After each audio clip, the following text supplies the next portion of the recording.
So today's topic is quite interesting.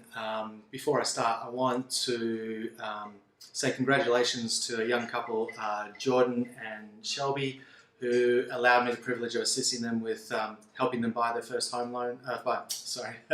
Arrange their first home loan to buy their first house. Formally approved last week, and we signed the documents last week, and hopefully it settles in a couple of weeks. So congratulations.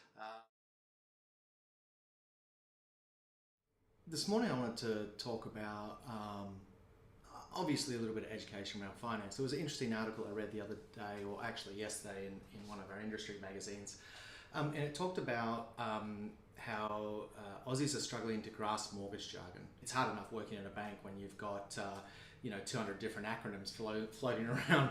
It's even harder if you don't work in a bank and trying to understand what we're talking about. And a lot of time we tend to use our terminology rather than really make it simple for you as the client. Now, what I found that was interesting is that actually said that 1 in 5 Aussies didn't understand key mortgage terms. But then I looked at them and I thought, that's pretty scary. I'll go through them. I'll put them up here in a minute, but I'll go through them. So principal, interest, refinancing, line of credit, redraw facility, offset account, comparison rate, lender's mortgage insurance, bridging loan, split loan, and portability. Obviously, we break that down. We have a look at what they sort of said. The most commonly understood terms were interest, number 1. That might stem from the fact that everything we do with regards to mortgages always seems to be based around what is the interest rate? Have I got a really, really cheap interest rate?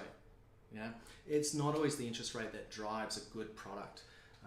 It's matching it up to what you do. But it's interesting that that is almost the catch word or the key word whenever we discuss finance with someone is interest. Don't get me wrong, it's a big component, but it shouldn't be the only thing. Some of the fewer understood terms were offset account, comparison rate, lender's mortgage insurance, and bridging loan. Now, of those 4, the big one that sticks with me is offset account. Now, what I did find really, really interesting, actually, to be honest, I found it really, really concerning.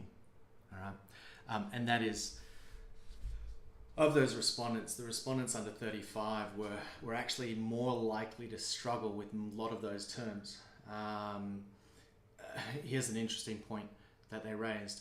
Only 29% of respondents under the age of 35 understood the meaning of the term principal.